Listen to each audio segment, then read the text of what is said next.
My name is Matt. Hi. I'm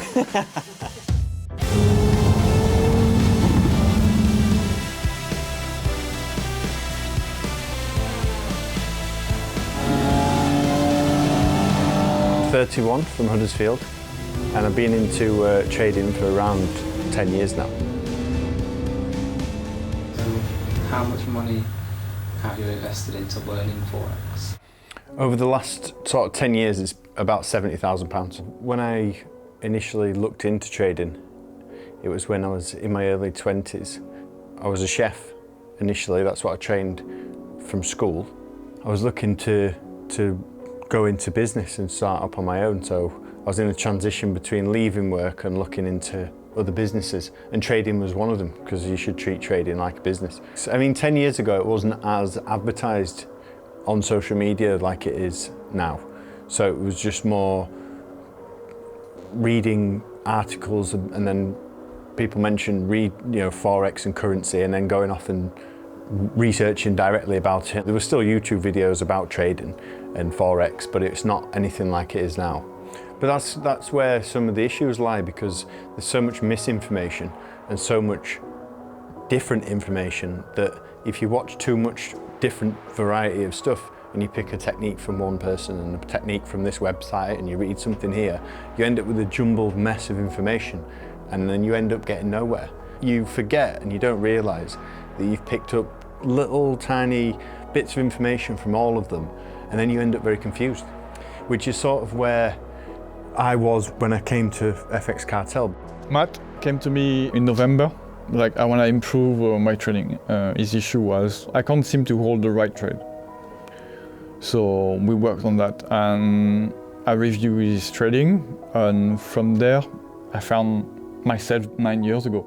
So I said, you know, it's very easy, but it's not going to be simple. We set up a plan for the next 3 months on how to improve his way of holding the right trade. Only got one stop. Well, I do myself anyway, but I don't really follow channels. There was EMAs on all time frames, and they just didn't work. It blasted through. But it didn't line up to any other short, that's why. True. Yeah. Don't care about the tech. I think the strategy I use at the minute, they might not match the current situation, and that was the case with UG. That didn't line up to what I wanted to have, and I was just telling you, just to explain that it's gonna dive further, and it worked from 108 instead of the 108.4, because the EMA were not picking up fast enough to get there, so confidence were lower. Stupidly, that was a 30 stop loss. Could have been avoided if you just moved lower. Just need to think about stuff like this, not just go stop like GN. GN was a short. Partial profit and expanding the TP and reducing the partial and so on to get to the point where now he can't be taking less than the 30-50 pips he used to dream of. Because I've had all this history of trying to trade over the last 8 years before coming to FX Cartel, I had to unlearn everything and try and go almost step back and forget and relearn. It is quite hard to unlearn, and also a lot of groups and trading educators and trading websites don't teach you about the emotional side of it, but they never really tell you how to get your mind right, which is different to obviously Seb and Rich, and everybody's very big on mindset, learning how to trade both actually on the platform but with your mind as well. Because ultimately I think most of the trading mistakes are made from emotions. When we were in the trading room, I approached Matt and Trev, and they were both really, really great guys. They gave me lots of advice. I was really struggling with managing my emotions and when to take partials in the trade, for example, or how I would manage my trades. And Matt gave me a great insight of, you know, this is how I do it. And then ever since I've gone away and I've applied it, and it's safe to say that it's really improved my trading as a whole. And yeah, he's been a great help. And then at the end, he took me out in his Lambo up the hill climb, and that was just an experience of a lifetime, really. You need to make it. You got to learn from our mistakes. just motivated, and it's just really, really nice. Very friendly guy. He's fantastic, and I could definitely say that he has pushed my trading further. You know, it's just sparked something inside of me, and it's just made me push forward and get over obstacles. The process, that's the biggest thing. I think most people, they miss the process and they want all the success, but the process is what builds you as a person and you as a trader.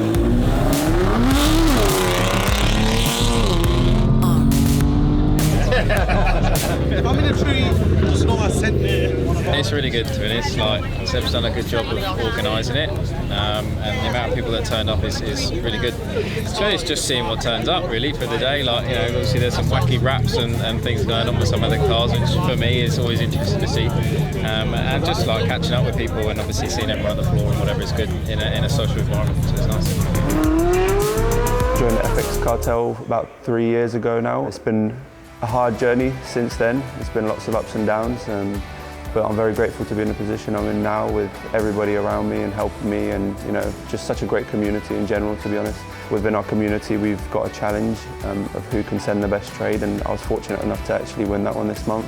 Yeah, so I'm really, really pleased with that, and the guys offered me the opportunity to come along and learn and get some more tips and stuff like that, so it's been fantastic. Everyone's been really welcoming. How about you though, was your April right? Yeah. 6%, but that's because I mainly traded in the first 2 weeks and didn't take anything for the last two. Because I barely look at daily. I only look at weekly. So like there wasn't really anything on weeklies in the last 2 weeks, and I think a lot of people that might look at daily or even some of them will get a bit maybe pressured more on the time, or they get bored and they will go to the 4 hour and then start finding stuff that doesn't work. So it was out of choice for me, but it was more of there was nothing coming up on the weekly, so I just didn't take anything. That fib is probably better shown on a 4 hour. Really. Like, it's fine, but it's such recent action on the daily that it's probably more like a 4 hour setup. Yeah. Which is where.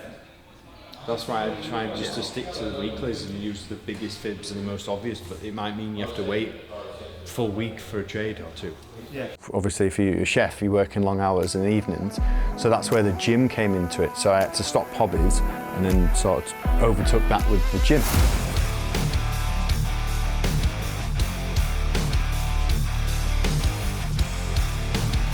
So I've been training since I was maybe 16, 17. I was looking into doing businesses, and I chose to do personal training. A bit of competition? Yeah, for the biceps. Biceps. You're amazing. Let's get 30 kills. 1, 1, 1, 2, 2, 2, 3, 3, 3. The faster you go, the less rest you give to the other one. Burger's coming. I just said this is already a bad idea. You can start. 1. I'll just go close grip. And then you go wider.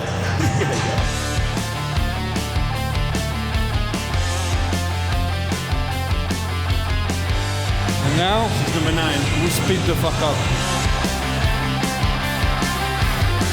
Well, it's always refreshing to have somebody that's got as much drive as you, if not sometimes more, so it keeps me on my toe. I can't expect motivation from one of these guys, or all of them, if I don't bring it myself. It makes me want to have the same motivation back for them.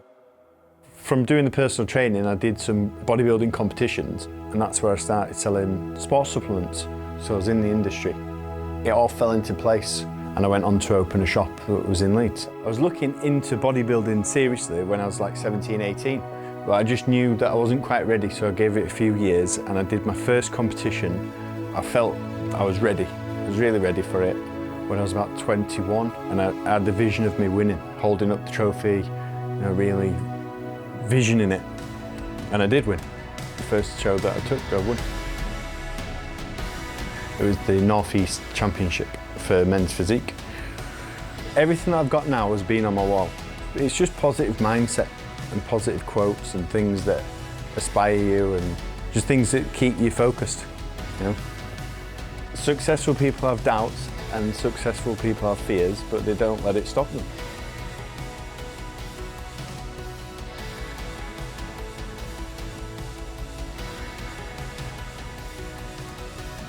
When I first joined the floor, I was coming 4 or 5 days a week because I was really keen, and I was like, yeah, this is, you know, I need to be on the floor all the time. I set aside time to really get on the floor and be focused with it.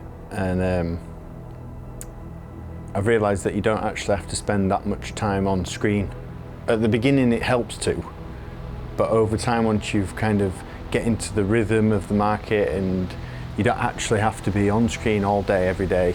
Once you've got your pendings, you only have to check every few days, you know, every day, maybe depending on what time frame, but if it's 4 hours, every, you know, couple of times a day. Where are we off to today, Matt? Racing. Alton Park. He got called off last week, which was a shame because I was so organised for once.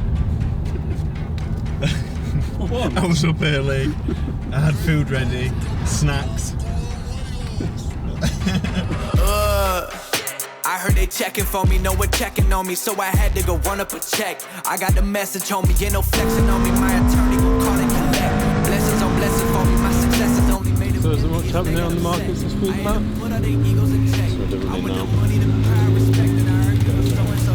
I think that one, GM's probably about 15 pips. GC's probably running about 10-15 pips. Cash G's, GN.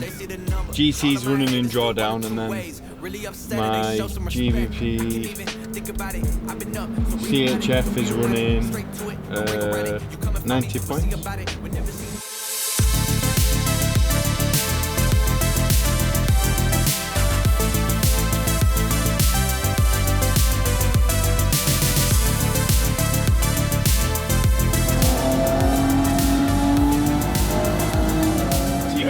Yeah, I am, yeah. So have you ever been on a sim like this before? Not on this one. No? Not on something like this. No. Okay, cool, fine. If you jump in there. Seatbelt? No. Oh, hello. Point of change. So you'll see that all the lights are kind of flashing at you at the minute because that's where we're in the pits. But these will actually go off when we're out on the track.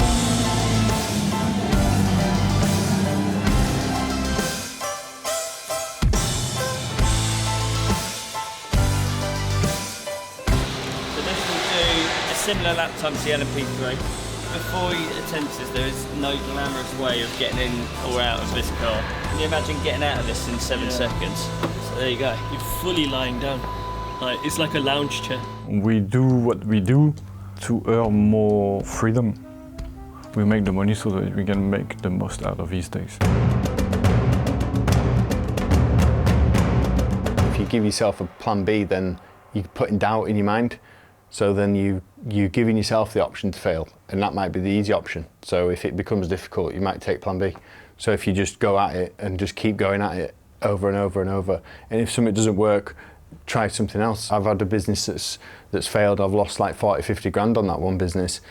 Well, the same month that failed and I lost that money was I also lost about 25,000 in the same month trading through a mentor that was supposed to mentor me, get money into an account that he recommends. He's supposed to teach you. Yeah, he's going to make some commissions, but if he's giving you good advice and you're making money yourself, then why not? Why can't he make some commissions? But it never worked like that because I didn't realise he made money if you fail anyway. So he doesn't have any care towards you. So it was like a £65,000 loss in 1 month. I maybe had 4 weeks out of just like relaxing and not really thinking about doing anything, not looking at any trading, not looking at anything. And then another month I opened another business, which was in the cosmetic industry. And like I said, that took off really well. His progress has been tremendous as well. He's been consistent, like month after month after month. He's not doing mega results, and I like to emphasize on that. He's doing probably 4 to 5% a month, which for some will be seen as average. But again, we are profitable trader for a reason. And that reason is that we are risk managed and we leverage capital instead of aggressivity. We're just going to leverage the size of the capital to take a more risk managed approach to the trading. So for me, if you want to make big money, you need big capital. Surrounding yourself with positive people will create positive outcomes. If you're a positive person and other people are positive, it's only going to lift you up. I don't watch the news, I don't read newspapers, I don't really look through social media, I don't really have any negative habits, don't do any negative habits, I don't drink, don't smoke. yeah, I might eat some burgers here and there, or some nice food, takeout, but you got to enjoy yourself somewhere.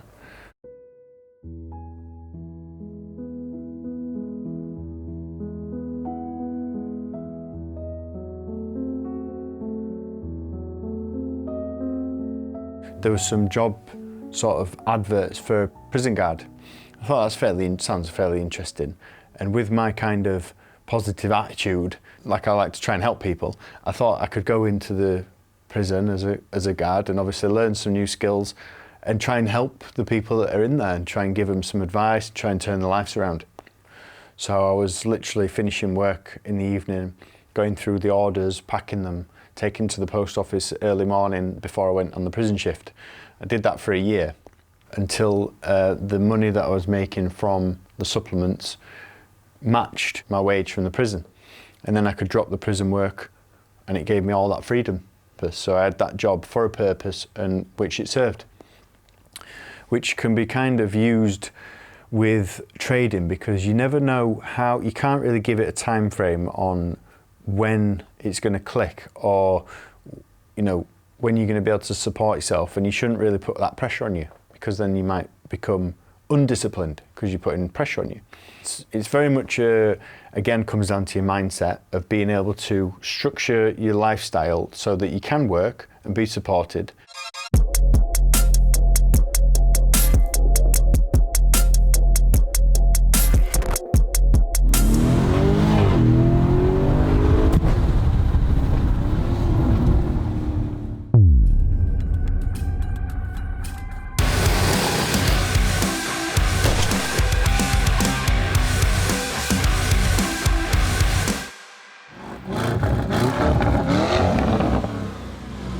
Thanks for watching. Don't forget to like, comment and subscribe.